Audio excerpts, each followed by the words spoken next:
청년이라고 하면 눈이 부시게 푸름이 가장 먼저 떠오릅니다. 저는 종종 근처에 있는 대학 캠퍼스에 갈 일이 있습니다. 그때마다 느끼는 거지만 그 캠퍼스를 걷는 모든 젊은이들이 다 아름다워 보입니다. 20여 년 전 저의 대학 시절 강의하러 들어오신 노 교수님께서 첫 시간에 우리들을 둘러보시면서 야, 젊음이 좋다, 젊음이 아름답다 라고 말씀하셨던 것이 기억이 났습니다. 그 당시에는 그 말이 무슨 의미인지를 몰랐습니다. 그러나 이제는 교수님께서 무엇을 말씀하셨는지 알 수 있을 것 같습니다. 청년의 때는 존재 자체만으로도 충분히 아름답습니다. 이들을 보면 저의 청년의 때가 떠오릅니다. 지금의 청년들과 똑같이 친구들과 함께 어울려 몰려다니고 어설프게 한 지식을 가지고 대화하고 고민하면서 미래를 꿈꿔왔던 그 시절이 기억이 납니다. 그런데 그때 20대의 저의 모습은 어디로 갔는지 사라져버렸고 지금 남은 것은 여러분들이 보시는 중년의 아저씨뿐입니다. 여러분, 청년의 시기는 반드시 사라집니다. 그것도 매우 빠른 속도로 지나가 버립니다. 나는 아직 죽지 않았어. 여전히 나는 청춘이야. 라고 아무리 말해도 그것은 우기는 것입니다. 이미 그 시기는 사라져버렸고 사라진 시기는 절대로 돌아오지 않습니다. 청년이 아름다운 것은 젊음이 가지고 있는 속성 때문일 것입니다.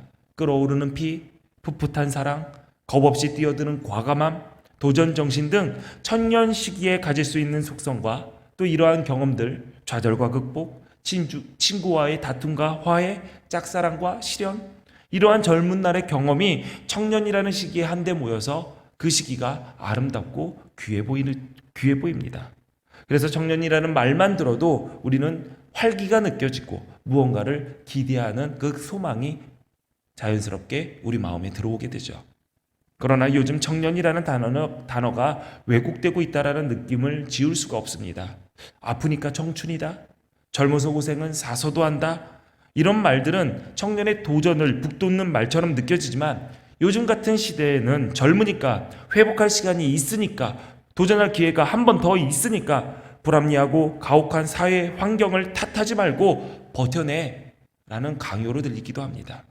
어쩌면 우리 사회의 총알바지로 이 청년들을 앞세우고 그들의 도전으로 일궈낸 새로운 길들을 안전하게 뒤따라가려는 기성세대들의 사탕 발림의 말처럼 느껴지기도 합니다. 반대로 청년들은 청년의 특성을 잃어가고 있는 것 같습니다. 과감한 도전을 해야 하는 청년들이 이제 과감하게 포기를 합니다. 지금의 청년들을 M4 세대라고 합니다. 연애와 출산, 결혼을 포기한 3포를 넘어서 취업과 내 집 마련을 포기한 5포, 인간 관계와 미래에 대한 희망을 포기한 7포, 여기에 더 많은 것을 포기한 M포.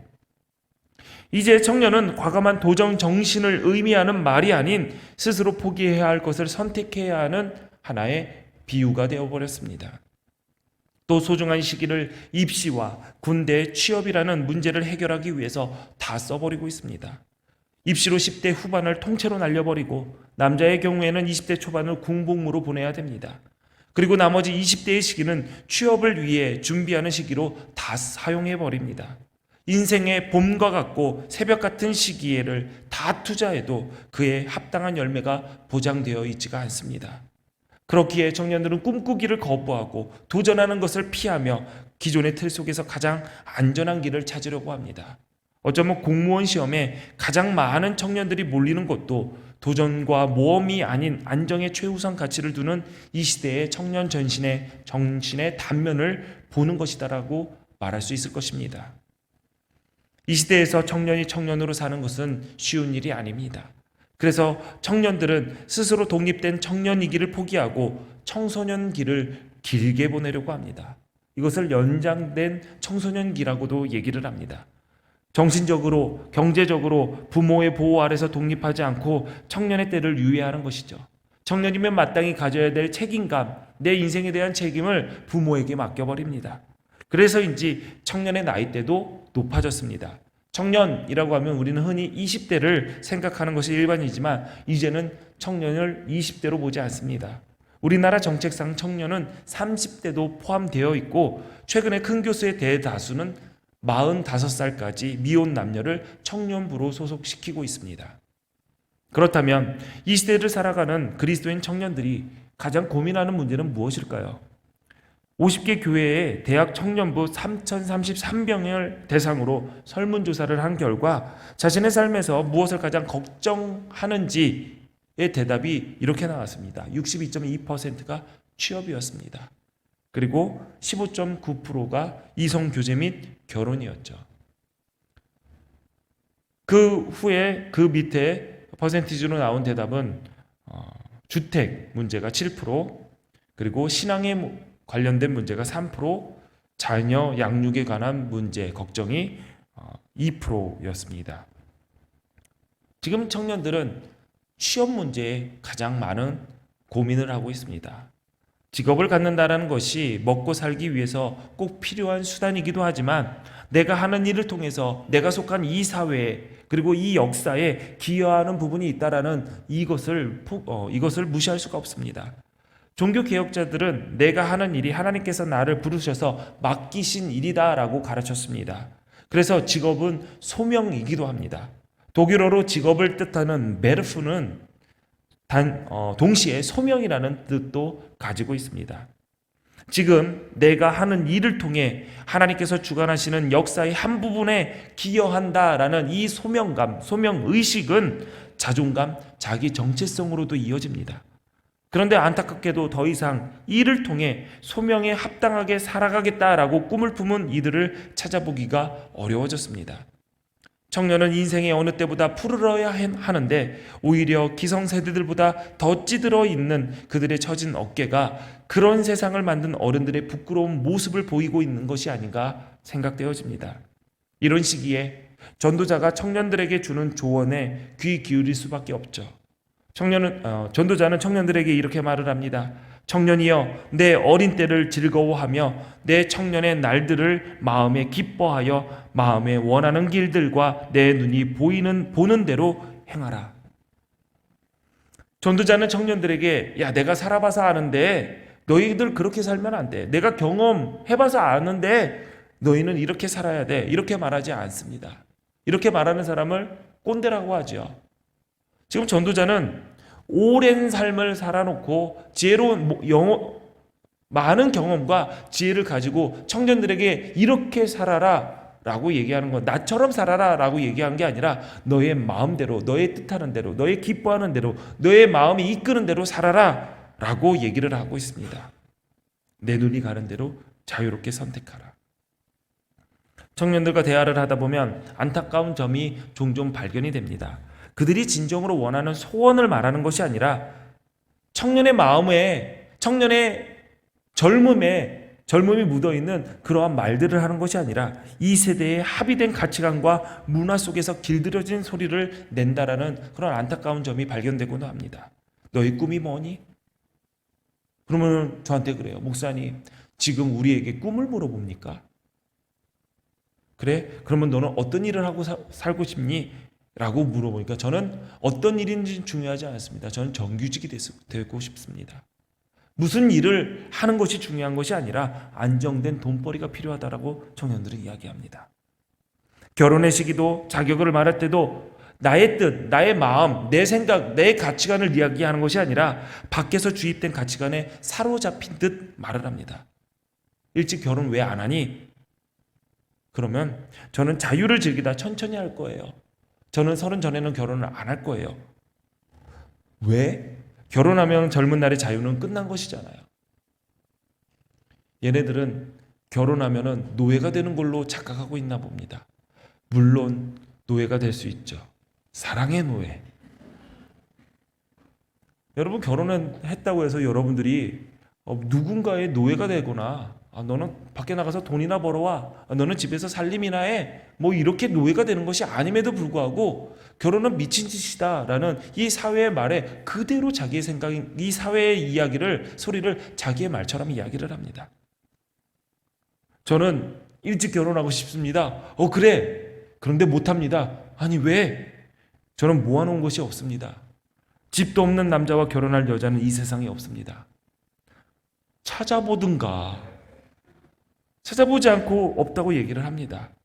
많은 사람들이 조건, 스펙, 결혼해도 모든 것이 채워져야지 결혼이 가능하다라고 얘기하죠. 이것은 세상에서 이야기하는 얘기입니다. 하나님께서는 결혼을 통해서 거룩한 가정을 이루고 신앙의 우리에게 주신 약속의 말씀을 자자손손 신앙의 대를 이어가며 그 신앙의 유산을 물려주라고 결혼하라고 말씀하고 계십니다. 그런데 우리는 결혼의 조건을 돈이 있어야지 가능하다라고 생각을 하죠. 아닙니다. 결혼의 조건은 하나님께서 나를 향한 뜻이 있다라는 그 뜻을 분별하고 깨달아야지 결혼할 수 있는 겁니다. 여러분, 주변의 청년들에게 이 세상의 가치관을 집어넣지 마십시오. 그리고 동조하지 마십시오. 우리는 그리스도인입니다. 하나님의 뜻에 맞춰서 살아가는 자들입니다. 그러므로 세상의 소리에 귀 기울이지 않고 하나님의 말씀에 귀 기울이도록 우리 청년들을 이끌어 주셔야 되고, 우리 청년들은 하나님의 말씀에 귀 기울일 줄 알아야 합니다. 청년이라면 한 번쯤은 세상과 시대가 정해놓은 정도라는 길을 벗어나 나 좋을 대로 살아보는 것도 괜찮습니다. 시대가 정해놓은 코스대로 밟는 것은 익숙하고 편안해 보일지 몰라도 그런 인생은 이 세대를 이끌고 이 역사를 바꿀 힘을 가질 수는 없습니다. 그래서인지 너무 고분고분한 젊은이보다 반항하듯 물어보고 따지는 청년이 더 예뻐 보일 때가 있습니다. 아무런 고민 없이 정해진 길을 가는 자보다 고민하고 결정하여 걸어가는 그 발걸음에 더 힘이 있기 마련입니다. 그러니 청년들은 마음으로 가장 행복한 일을 하고 마음에 원하는 길을 걸어가십시오. 전제 조건은 있습니다. 그러나 하나님이 이 모든 일로 말미암아 너를 심판하실 줄 알라. 뭐야, 네 마음대로 하라고 하더니 결국 이런 거였어? 역시 전도자도 답정너구나. 맘대로 살지 말라는 거야. 이런 말이 아닙니다. 하나님이 모든 일을 말미암아 너를 심판하실 줄 알라라는 말은, 야, 네 마음대로 해. 그러나 책임은 다 네 거다. 오롯이 네가 감당해야 된다. 라고 협박하는 것이 아닙니다. 내 마음대로 원하는 대로 살라는 권고가 방종을 허용하는 것이 아니라는 것을 보여주는 것이죠. 내가 누리는 자유가 빛나는 것은 한계 속에 있기 때문입니다. 하나님이 모든 일을 심판하신다라는 것을 기억하지 못하면 나의 꿈과 행복을 위해 하나님의 영광에 역행하고 이웃에게 피해를 끼치거나 거북하게 만들며 자아에 도취된 이기적인 욕망을 분출하는 것을 나의 꿈을 실현하는 것, 내 자아를 실현하는 것으로 착각하게 됩니다. 하나님과 이웃에게 유익하지 않은 것은 절대 자신에게도 유익한 것이 될 수가 없습니다. 그러기에 전도자는 너는 청년의 때에 너의 창조주를 기억하라 라고 권면한 것입니다. 나에게 창조주가 계시기에 나의 삶에도 창조주의 설계가 있다는 것을 믿는 것이죠. 이사야 43장 21절에 이 백성은 내가 나를 위하여 지었나니 나를 찬송하게 하려 함이니라 라고 했습니다. 에베소서 1장 12절을 보면 우리가 그리스도 안에서 전부터 바라던 그의 영광의 찬송이 되게 하려 하심이라 라고 했습니다. 성경에 분명히 우리의 창조의 목적이 분명하게 적혀 있습니다. 우리를 만세전부터 우리를 택하시고 거룩하고 흠이 없는 하나님의 자녀로 만드신 하나님의 설계의 목적은 하나님을 영화롭게 하는 존재로 세우기 위함입니다. 그렇다면 전도자는 청년의 때가 특별히 중요하기 때문에 젊은 세대들에게만 오늘의 본문 말씀을 남긴 것일까요? 그렇지 않습니다. 전도자는 청년이라는 특정한 세대에게 오늘의 본문 말씀을 남긴 것이 아닙니다. 고대의 청년의 개념은 지금과 많이 다릅니다. 지금은 생물학적인 나이로 20대, 30대 초반까지 이렇게 청년의 시기를 구분하지만 고대에는 청년의 개념이 달랐습니다. 고대에는 나라 간에 크고 작은 전투가 굉장히 많았습니다. 각 나라는 전투를 수행하기 위해서 군대를 조직해야 하는데 너무 어려서 싸우지 못하거나 너무 나이 들어서 전투에 나갈 수 없는 인원을 제외하고 소집되는 사람들을 청년이라고 불렀습니다. 그러므로 여기에서 말하는 이 오늘 본문에서 말하는 청년은 젊은 세대를 일컫는다라기보다는 어떤 목적과 사명을 위해 부름받고 택함받은 모든 존재를 지칭하는 것입니다. 성경에서 청년과 같이 부름받은 존재는 하나님의 나라의 일꾼으로 하나님의 자녀로 부름받은 모든 그리스도인을 가리킵니다. 내가 아무리 나이가 젊어도 내가 하나님께 택함을 받고 부름받았다라는 자의식이 없다면 20대라 할지라도 30대라 할지라도 청년이 아닙니다. 반면에 내가 나이가 많다 하더라도 내가 하나님 나라의 일원으로 부름받았다라는 사실을 분명히 의식하고 있다면 나는 아직도 청년입니다. 지금 이 시간 내가 청년인지 아닌지 분명하지 않다면 오늘 말씀을 통해서 분명히 여러분의 삶 속에 내가 주께 부름받은 청년이라는 사실이 각인되기를 바랍니다. 하나님이 내 인생을 설계하시고 주관하고 계신다라는 사실을 잊는다면 그 인생의 의미는 찾을 수가 없게 됩니다. 사람이 목표를 위해 노력하고 애쓰는 건 매우 중요합니다. 그러나 사람이 계획한 대로 노력한 대로 결과가 나오는 것이 아닙니다. 이것을 아는 것이 지혜입니다. 많은 신앙인들도 이 지혜를 가지지 못할 때가 많습니다. 내가 노력하면, 내가 계획하면, 내가 최선을 다하면, 내가 간절히 기도하면 되겠지 착각합니다. 그렇지 않습니다. 이것은 영안을 조금만 열어서 인생을 돌아보면 분명히 발견할 수 있는 것입니다. 내 생각대로 되지 않습니다. 내 계획대로 되는 일은 없습니다. 젊을 때 이것을 아는 인생과 그렇지 않은 인생은 그 인생의 끝이 달라질 수밖에 없습니다. 농부가 봄에 씨를 뿌려도 아무리 땀을 흘려도 와야 할 비가 오지 않거나 비가 너무나도 많이 오면 그의 농사는 망치는 법입니다. 학생이 아무리 열심히 공부하고 준비했다 하더라도 시험 당일 컨디션이 좋지 않던가 말도 안 되는 실수를 하면 그 시험은 망칠 수밖에 없습니다. 제가 아는 어떤 트럼본 선생님은 입시를 보러 갈 때 트럼본이라는 악기를 메고 갔는데 그날 눈이 많이 왔대요. 그래서 내려가다가 그 눈에 묻은 신발 때문에 계단에서 트럼본을 맨 채로 그대로 뒤로 벌러져 계단에 미끄러져 다다다다다 나왔대요. 몸이 아픈 거는 상관은 없고 악기부터 봤더니 악기 이 슬라이드가 휘었더래요. 구부러졌더래요. 끝났구나 라고 생각을 하던 찰나에 어떻게 됐어요? 시험도 못 보는 거죠. 안 움직이는데.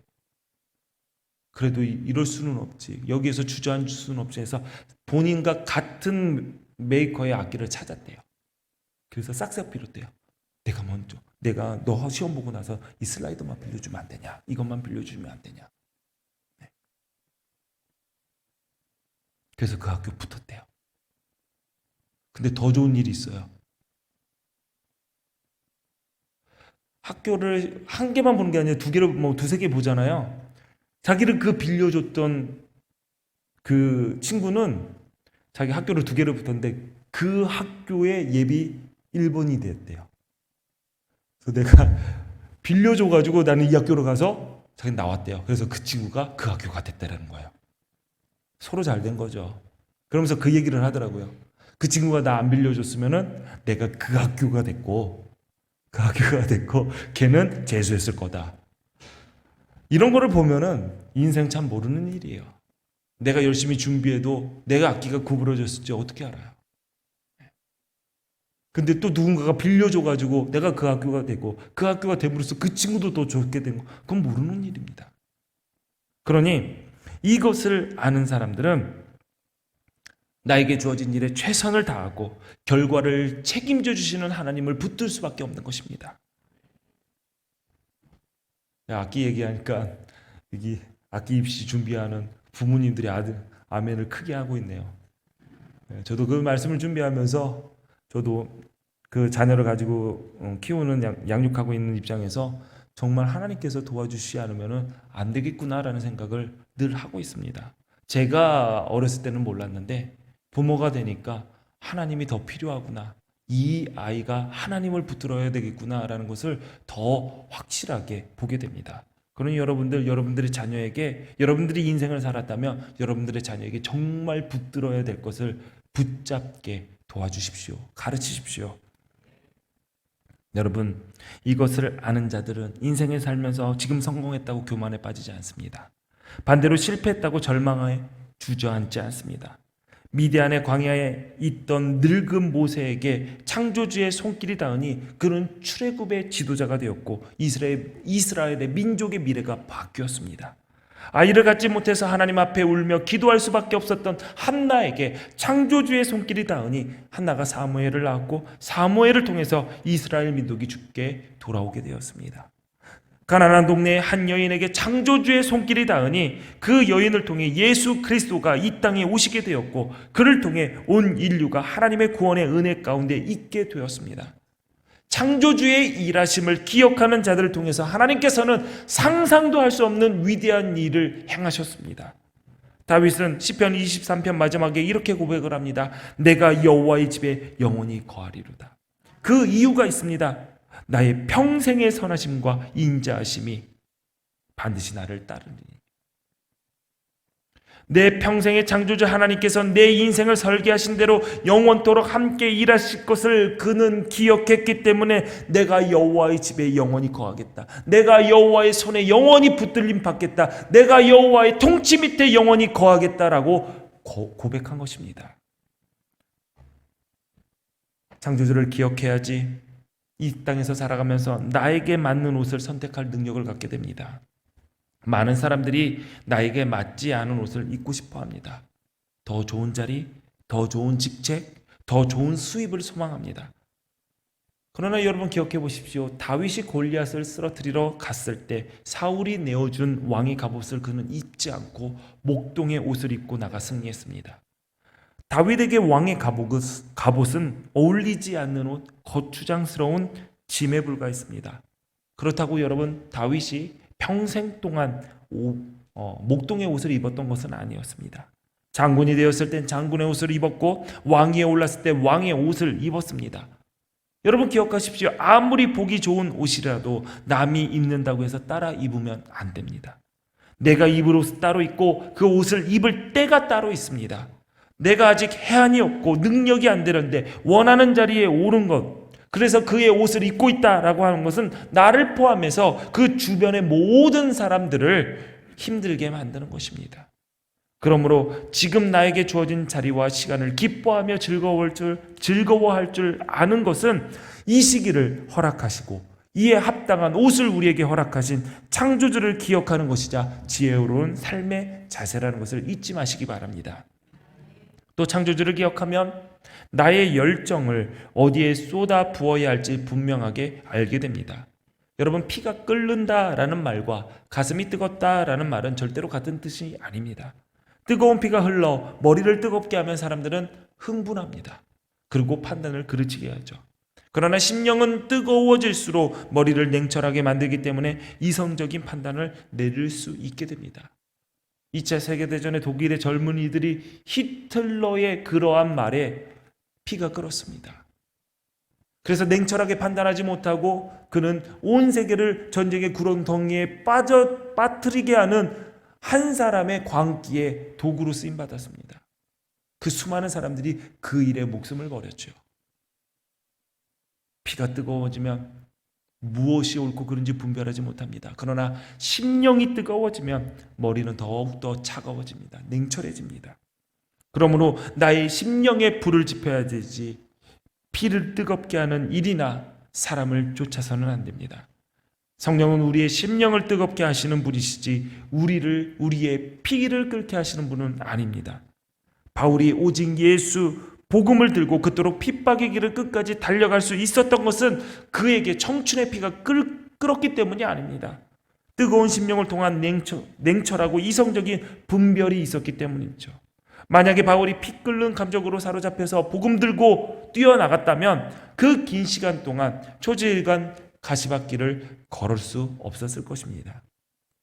우리의 인생 역시 피 끓는 감정, 열정만으로 살아갈 수가 없습니다. 성령께서 뜨겁게 하시는 심령을 가지고 냉철하게 주의 선하신 뜻을 분별하고 그 길을 걸어갈 때 우리는 하나님 마음에 합한 삶을 살아갈 수 있게 됩니다. 우리가 하나님께 부름받은 청년이라는 사실을 잊어버리면 소명을 잃어버리고 다른 곳에 눈 돌릴 수밖에 없습니다. 이스라엘 민족은 노예로 살았던 이집트를 탈출해서 40년 동안 광야를 방랑했습니다. 그리고 나서 40년이 지난 후에 약속의 땅 가나안을 들어가기 전에 요단강 앞에 서게 됩니다. 그때 이스라엘 지파 중에 우리는 가나안 땅에 들어가지 않겠습니다 라고 말한 지파가 생겼습니다. 르우벤과 갓 지파입니다. 그들이 요단강을 건너지 않은 이유는 성경이 이렇게 적혀 있습니다. 그들이 심히 많은 가축들을 가졌기 때문이다. 그들은 물이 없어서 생존 자체가 어려운 광야에서 40년 동안 시간을 보냈습니다. 그럼에도 불구하고 그 두 지파는 많은 가축들을 소유할 수 있게 되었습니다. 하나님의 은혜가 아니면 하나님께서 주셨다라는 말이 아니면은 설명될 수가 없는 일입니다. 그런데 하나님께서 은혜로 주신 그 가축대 때문에 그들은 약속의 땅에 들어가기를 거부합니다. 그들이 이집트에서 노예 생활을 정산하고 구원받아 광야로 나온 이유는 약속의 땅 가나안 땅을 들어가기 위해서이지 많은 가축대를 소유하기 위해서가 아닙니다. 우리도 마찬가지죠. 하나님께서 이 험한 세상을 살아가게 하시는 이유는, 광야와 같은 시간을 보내게 하신 이유는 우리에게 많은 가축대를 주시기 위해서 우리를 이 광야와 같은 세상을 살게 하신 것이 아니라는 사실을 우리는 잊지 말아야 됩니다. 우리는 이 광야와 같은 세상을 걸어감으로써 천성을 향해 전진해 나가고 이 땅에 하나님의 나라를 이루는 하나님의 통치가 이루는 그 일에 쓰임받고 영광 가운데 우리 주 예수 그리스도와 그 나라로 함께 다스리는 그 꿈을 위해, 그 비전을 위해, 그 약속을 위해 우리는 지금을 살아가고 있습니다. 그런데 그 비전, 그 꿈을 잃어버리고 많은 가축들 때문에 나는 그 가나안 땅에 들어가지 않겠습니다 말하는 르우벤과 갓 지파처럼 살아갈 때가 너무나도 많다라는 것이죠. 내 소유를 지키기 위해, 지금 내가 더 많은 것을 갖기 위해. 누구나 하나님의 뜻 안에서, 하나님의 말씀 안에서 비전을 가질 수 있습니다. 자신을 부르신 소명감과 일 맡기셨다라는 사명감도 발견할 수가 있습니다. 그러나 비전을 품었다고 해서, 사명을 발견했다고 해서 모두 다 그 비전과 사명을 이루는 것이 아닙니다. 매 순간마다 창조주께서 나를 이끄신다라는 사실을 기억할 때 가능한 것입니다. 여러분, 기억하십시오. 우리가 이 땅에서 살아가는 이유는 좋은 삶의 조건을 구비하기 위해서 예수님을 따르는 것이 아닙니다. 여러분이 잘 먹고 잘 살기 위해, 내가 성공하기 위해, 내가 투자한 곳에 수익률을 올리기 위해, 내가 가고 싶은 학교를 가기 위해, 내가 하고 있는 사업이 잘 되기 위해 예수님을 붙잡았다면 그것은 하나님을 섬기는 것이 아니라 만몬 앞에 무릎 꿇은 것과 똑같습니다. 여러분, 이스라엘 백성들은 단 한 번도 여호와 하나님을 버리지 않았습니다. 그 옆에 우상을 놨을 뿐입니다. 하나님과 우상을 함께 섬겼지 하나님을 버린 적은 없습니다. 창조주를 기억하는 자는 나의 소명의 자리가 여기 있고 사명을 감당해야 할 때가 지금이라는 것을 또 잊지 않는 것입니다. 전도자는 너의 창조주를 기억할 때가 있다라고 말을 합니다. 전도서 12장 1절과 2절 말씀을 보니까 이렇게 나왔습니다. 곧 공고한 날이 이르기 전에, 나는 아무 낙이 없다고 할 해들이 가깝기 전에, 해와 빛과 달과 별들이 어둡기 전에, 비 뒤에 구름이 다시 일어나기 전에 그리하라. 창조주를 기억하라 라고 이야기합니다. 이후에 나오는 본문의 구절은 신체의 각 기관이 약해지는 노년기의 상태를 묘사한 것입니다. 집을 지키는 자들이 떤다. 두 팔의 힘이 약해져서 손 떨리는 것을 말하는 것입니다. 힘 있는 자들이 구부러진다. 두 다리에 힘이 빠지는 것을 가리킵니다. 맷돌질하는 자들이 적음으로 그친다. 맷돌질이 뭡니까? 치아입니다. 치아가 빠져서 잘 씹지 못하는 것을 말하고, 창들로 내다보는 자가 어두워진다. 눈이 보이지 않는 것을 말합니다. 길거리에 문들이 닫혀진다. 귀가 어두워짐을 의미하고, 맷돌 소리가 적어진다.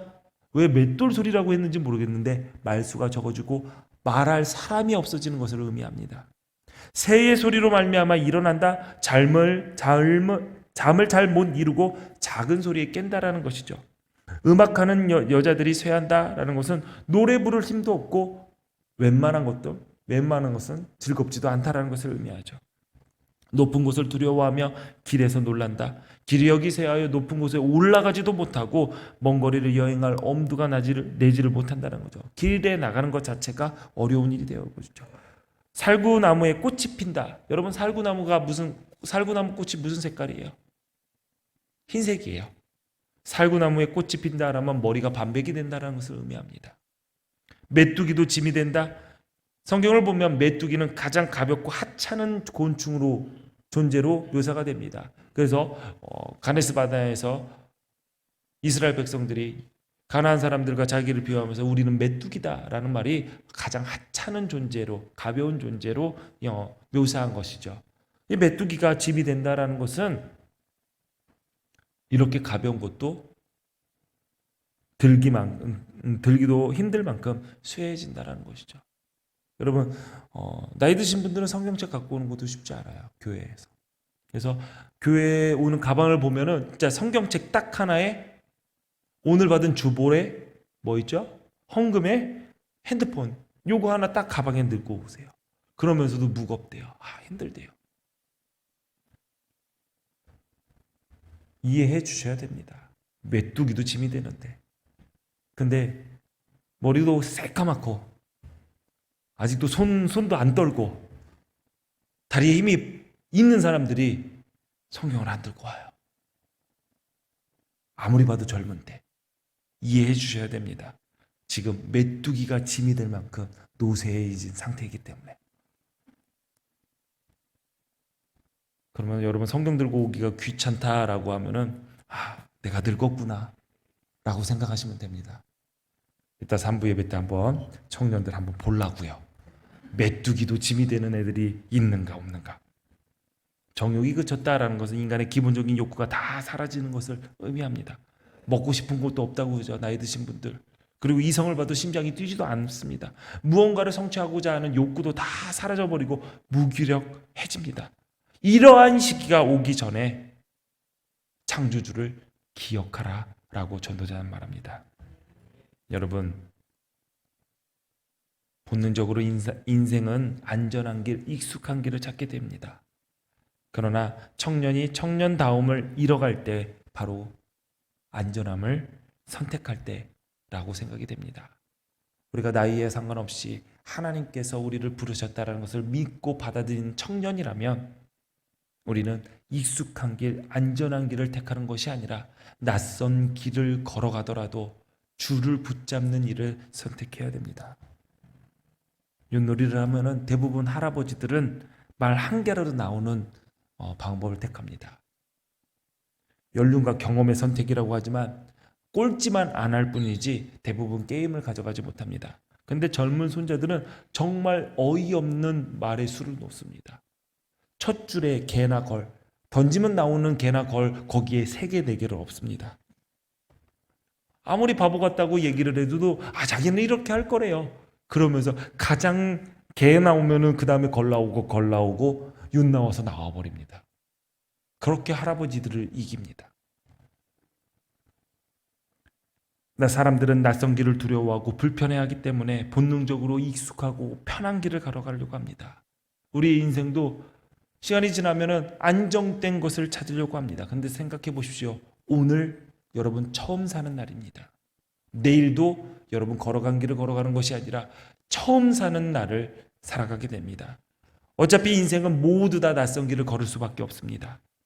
인생의 매 순간순간마다 낯선 길을 걸을 때 우리가 붙잡아야 할 것은 우리를 향한 약속의 말씀입니다. 갈렙은 건장한 아낙 자손들이 살고 있는 땅을 눈앞에 두고 두려워하지 않았습니다. 나에게 이 산지를 주십시오. 하나님께서 함께 하시면 내가 그들을 쫓아낼 수 있습니다. 그의 나이 85세 때였습니다.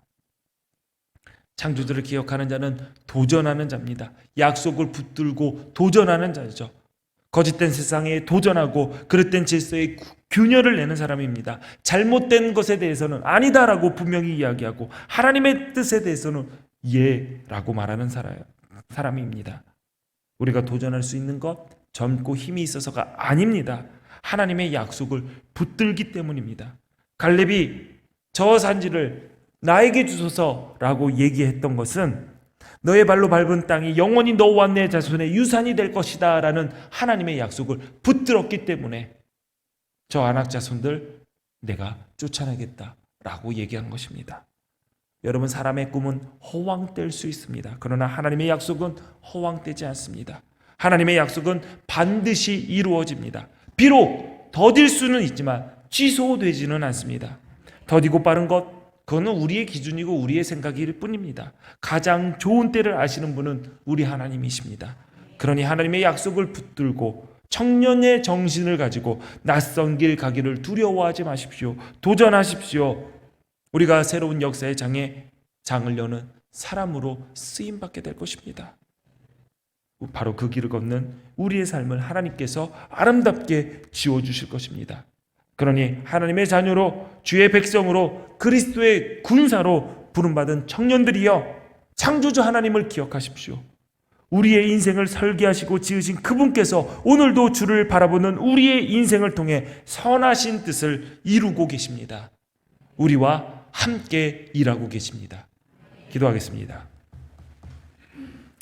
전능하신 하나님, 우리를 선택하셔서 하나님 나라의 일꾼으로 그리스도의 군사로 불러주셔서 감사합니다.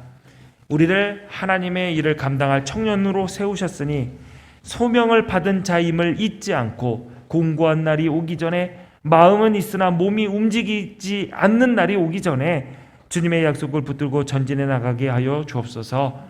예수님 이름으로 기도합니다. 아멘. 자리에 일어나셔서 준비한 예물을 하나님께 드리도록 하겠습니다.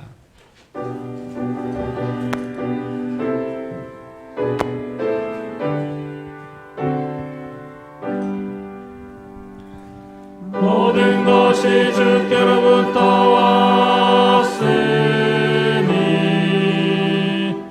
이 예물을 주께 드리나이다.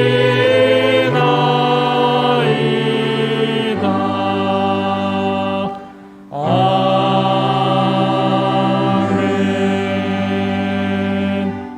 드려진 예물 위해서 기도하겠습니다. 하나님, 예배의 자리에 빈손으로 오지 않고 세상에 살면서 땀 흘려 일하여 얻은 소득을 구별하여 하나님께 드립니다. 주님께 받은 것이 있기 때문에 주님께 드립니다. 하나님, 기쁘게 받아 주옵소서. 우리 기둥교회 성도들 청년의 정신을 가지고 주께서 허락하신 그 길을, 믿음의 여정 잘 마칠 수 있도록 때를 따라 돕는 은혜로 늘 함께하여 주시고, 주님께서 주신 것, 주님께서 받은 것을 알아 생애 순간마다 감사의 고백, 그리고 주님께서 맡겨주신 그 일을 헌신하는 그 일에 그 열정이 식지 않도록 주님 아버지 늘 함께하여 주옵소서. 이 예물을 맡아 사용하는 기둥교회도 주님께서 함께하여 주셔서 인간의 생각과 욕심이 아닌 하나님의 뜻을 이루는 일에 성도들의 헌금을 지혜롭게 사용할 수 있도록 인도하여 주옵소서. 예수님 이름으로 기도합니다. 아멘.